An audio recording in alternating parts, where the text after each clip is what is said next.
I'm Chris Ralph, and today we're going to be talking about a secret that I want you guys to know about successful prospecting, and that is hunting the fringes. Now, what do I mean by that? What do I mean by hunting the fringes? Well, I mean, every gold-bearing area has a limit, right? And some places, the limit is such that it just cuts off like a knife, you know, it just cuts right off. Other places, the limits kind of stretch and it just kind of goes out and out and out and less and less and less as you get to the edges, right? Most people want to hunt right in the middle part of the district, right in the heart, right in the center of it. And a lot of people will tend to ignore those fringes where there's maybe a little less, or maybe it's just not as well known. That's what I mean by hunting the fringes. Hunting those lesser known areas out toward the limits of an area that's known to have gold. And so if you get out there in those fringes, you may have success that you just won't see in the heart of the district. And that's kind of where I'm at today. I'm out in Nevada. I'm hunting on the fringes of well-known gold areas. And because I'm out on the fringes, I may have a little bit better luck. So I'm going to go out there and see if I can find some gold, and come along with me, and if I find something, I'll bring you in. All right, well, I'm out here exploring again using my technique of hunting around the fringes. Not hunting in the center of where everybody knows there's gold, but going out to areas that are similar geologically, right? And so have a good chance of having gold, but are a lot less explored than other places. Now, I did pretty good with my technique yesterday. I found a nice little nugget and a nice crystal. Here, I'll show you a picture. So this is my nice little nugget that I found, and the nice quartz crystal. Hunting around the fringes and the edges, I was pretty happy with this. The nugget weighs close to a gram, and the quartz crystal's a nice little thing. I brought it home and gave it to my granddaughter, who was just really pleased with the quartz crystal. So this is the kind of thing that you can find when you're out around the fringes. And a little later on in this video, I'm going to talk about how you select those fringe areas. How do you decide what's a good fringe area to go and prospect? So hang with me. Let's get back to the video. And I was real happy with that. You know, when you're out hunting in the fringes, you never know. You can hit it big, or you can just pick up a little bit. Sometimes you get skunked. That's just how hunting the fringes is. But when you're hunting the fringes, you're taking a chance that you may hit it real big. And I've had some real success in the past doing this, which is why I'm recommending it to you. So get out and explore. I'm going to go out and spend a couple hours hitting this area, see if I can find anything. It's an area that, you know, some other people near here have found some nice gold, but not really where I'm going. Like I say, I'm going on the fringe. I'm going on the edges. I'm pushing the boundaries, and that's what I'm doing to find some gold. And it's my suggestion to you to go to the areas where the boundaries are, where the gold is known, and then go out on the boundaries, out on the fringes. So I talked about fringe areas and getting in there and seeing, you know, the areas that most people overlook. Well, you might want to ask, how do you choose those, Chris? Do you just, you know, put on a blindfold and pick a spot at random? Well, of course not. And so we're going to talk about the keys and secrets to finding the right areas in the fringe when you're out trying to hunt the fringe areas. And basically the things we're going to focus on are favorable rock types, rock and contact zones, and fault and shear zones. So we're going to get into a little bit of geology. Hope you're up for that, because this is the kind of stuff that makes the difference between successful prospecting and just trying and seeing if you eventually get lucky. You see, gold occurs in a place for a reason. If you don't know and understand the reasons, or at least have a partial understanding of the reason. You might just think that gold occurs randomly, that, like I say, you could put on a blindfold and throw an arrow or throw a dart, and whatever you hit, you'll go there, and either you find gold or you won't, because it's just random. It might be anywhere, who knows. The truth is, if you understand some of the basics behind gold geology and gold formation and where to hunt, like I'm going to talk about here, you'll be a lot better off in your prospecting efforts. Remember that prospecting is like a skill, like a trade skill. I mean, you couldn't just say, hey, I want to be an electrician, and then, show up at a construction office and say, hey, I hear you're looking for an electrician. I think you should hire me. Because they probably ask you, what do you know? What's your experience? And you would say, well, I don't know anything. It's kind of weird stuff, electricity. It just comes out of the wires and it sparks a lot. Well, I mean, they would look at you and say, okay, well, don't call us, we'll call you. Next! And you wouldn't get the job. You would be hired based on what you know. And so if some guy came in and said, oh yeah, I've been doing electrical work for 4 years and I got this training and that training and this experience and that experience, then they would say, good, you know what you need to know. You can go out there and be our electrician. It's the same thing with prospecting. If you go out there and it's like, I don't know anything, but I don't want to study, I don't want to learn, I don't want to do any research, I don't want to try, I just want to go out there and find some gold. Good luck with that. Maybe you'll have a friend who'll tell you where to go. But the friend, somebody, has to get in there and learn something and learn that skill of prospecting and dig into a little bit of geology. You don't have to be a geology expert. You don't have to have a degree. But knowing some things about geology and about where gold occurs can be really helpful. And so I'm going to talk about that today, talking about hunting the fringe areas and where to select the right fringe areas to prospect. Understanding the idea of where the gold comes from is a critical thing, because if you understand the geology, the favorable host rock, favorable contacts and other things, if you understand what those are and can find them, your chances will be so much better to find gold. You want to focus your efforts where your chances are the best, huh? That makes only sense. Simple enough. The problem is, it's not just one type of rock. I can't just hold up a rock and say, hey, anywhere you find this kind of rock on the planet Earth, you're going to find gold. Sorry, it's just not that simple, okay? You have to learn what works in each area, and it's different. I mean, in Nevada, there's places where volcanic rocks are the right host. In other places in Nevada, slate is the right host. There's other kinds of places in Nevada too. So, you'd have to learn for your area, the area that you're visiting, what's the right place. And that's where I'm going to get into favorable rock types, rock contact zones, and fault and shear zones. I'm going to tell you a little bit about those kinds of things because it's those things, as a general rule, that are going to be in one place or another your type of source host for the gold. And by learning for your area which of these, or even a combination, which of these work for you, which of these work for your area, will tell you how to find gold. It will enable you to focus your efforts in the best place to find the best gold. The successful prospector will understand these things, and they'll know that in some places it's volcanic rocks. In other places it's granitic intrusive type rocks. In other places it's contact zones. And you'll just know by doing research for your area, for which area you go to and visit, what the right place is for that area. Now, in a lot of places, the right kind of rock is what I call a foliated rock. And I'm going to show you a picture of that right now. Here are some foliated rocks from an area in northern Nevada where there is gold in the surrounding area. These rocks will break easily into flat, slabby pieces, and if you look at them edgewise, they kind of look like the edge of the book because a book is made out of leaves that come together. And the word foliated is from the Latin word for leaf. Anyway, this is what those rocks look like.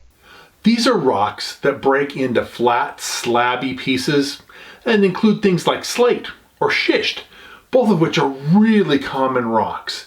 In northern Nevada, there's a huge area, sometimes called broadly rye patch, but there's a whole host of other sub-districts around rye patch that the favorable host rock is a slate type rock that has quartz veins in it. Now, pretty much anywhere that you find that slate and there's a good amount of quartz, that means showing that the rock has been mineralized, it's worth giving it a try. Whether or not you'll find gold, not guaranteed, but those are favorable types of situations, and there's a lot of them out there that haven't been tested. I know of guys that have gone out in recent years and stumbled upon areas like this because there's lots of that kind of rock, and have found some really good gold in certain areas. And they're not huge areas, but they're small concentrations that they've done really well at.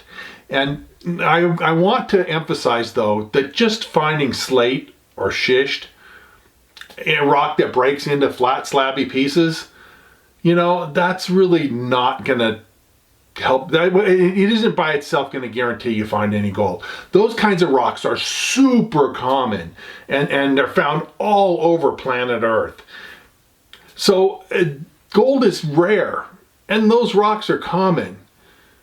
A lot of those rocks don't have any gold in it. But if you see quartz veins and other signs of mineralization and that kind of rock, and it's an area that broadly the area is gold bearing, hey, that might be a really good place to take a look. That's a favorable rock type.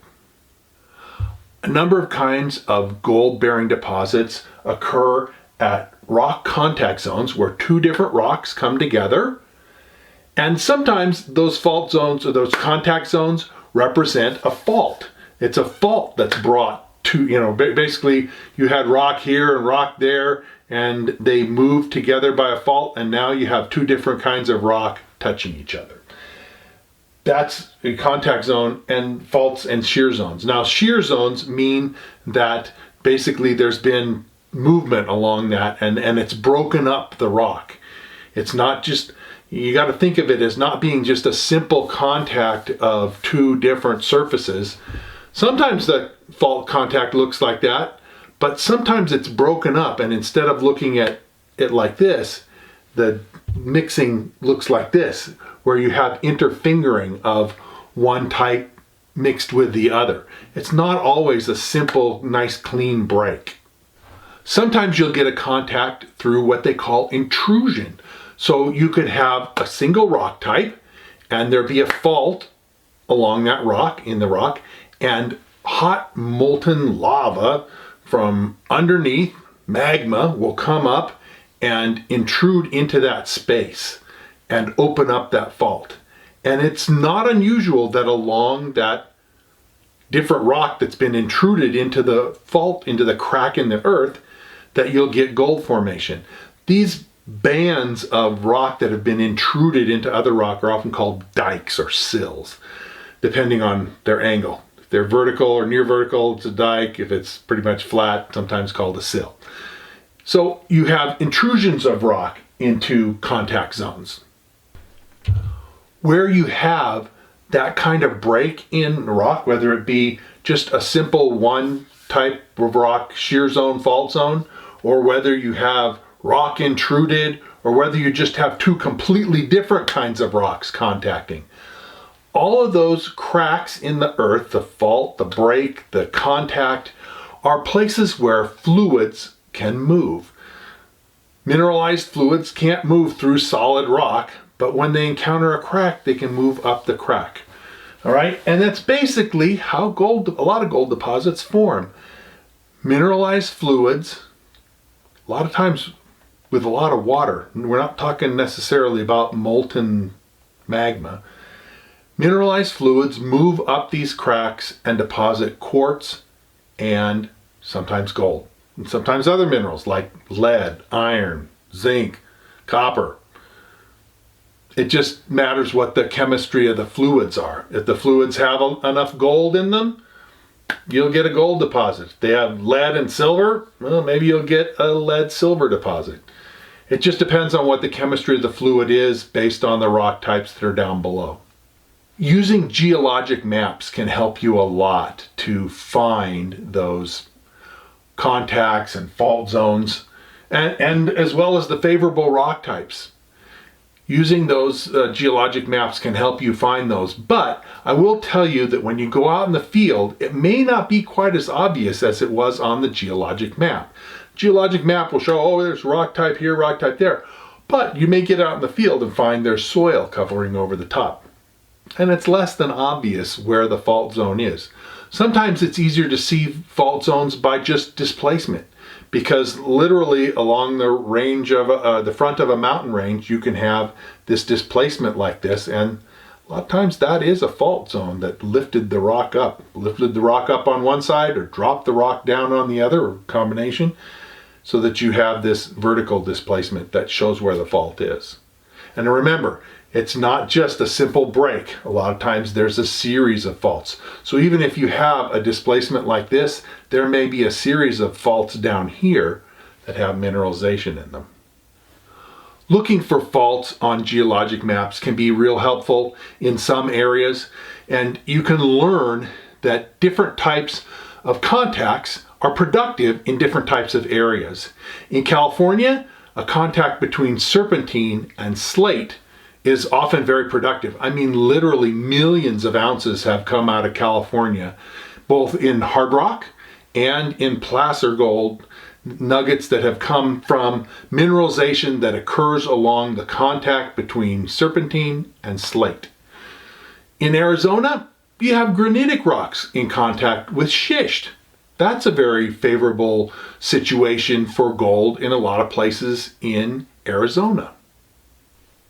In Montana and Alaska, you have basically situations where you have intruded rocks, bodies of intruded rock, like granite or similar types of rock, and around the periphery of those, both maybe in the granite as well as out in the country rock around the intruded body of magma that came up, that will have mineralization and gold. It's just a situation that occurs in Montana and Alaska and some other places as well. Now, there are not an infinite number of types of gold geologies, but there's a large number. You just have to learn what works in your area. And there's books to be studied and books to learn from. The Maureen Johnson books on gold, placer gold of Nevada, placer gold of Arizona, placer gold of Utah, there's others. They don't have one like that for California, but there's a separate bulletin. I believe it's 193 for gold deposits of California. Some of that stuff can be downloaded on the internet if you do some research. And geologic maps also available on the internet. It's amazing what you can find as far as research on the internet these days. But there's still books out there that will help explain the whole process to you, give you more information about the geology and the concept of favorable rock types and contacts and faults. And actually, one book that's really good for that is the book that I wrote. It's called Fistful of Gold, because I want you to go out and find some fistful of gold. And if you want to be a better prospector and learn more about this stuff, well, I'm going to tell you a little bit more about my book right now. So let me tell you a little bit more about my book. It's called Fistful of Gold, and I wrote it because I want you to be able to go out and find for yourself fistful of gold. And you can see that it's an encyclopedia with all kinds of information, pictures, and that sort of thing. It's not in color, but color would have cost me a lot more to have printed, and so the book would have cost a lot more. It's for sale on Amazon, and you can pick it up. I'll put a link in the description below. I also serve as the editor for a prospecting magazine. It's ICMJ's Prospecting and Mining Journal. And honestly, you should check that out. We got stories and information, legal stuff, everything you know to increase your skills as a prospector. I write articles in this every month, and a lot of other very experienced prospectors contribute to the magazine as well. So check the magazine out. Also, I have a website, and the website is at NevadaOutbackGems.com. I'll put a link for it in the description below, but there's gobs of information there that you will find useful in your prospecting efforts. Finally, I want to say that I really appreciate your comments and thoughts, and even positive criticism. Don't come on there and just toss out insults, because I'll just delete your comments. But if you've got helpful things to say and questions to ask, do write and put those in the comments, because I answer my comments to people, and you'll hear from me in responding to you. So if you've enjoyed this video and you like what you see and you're interested in finding out more, well then sign up, subscribe, and hit the notification bell so they'll let you know when I post new videos. And like it and share it if again you see stuff that you really are excited about. And I'll be coming out with lots more new videos, and so we'll see you again real soon.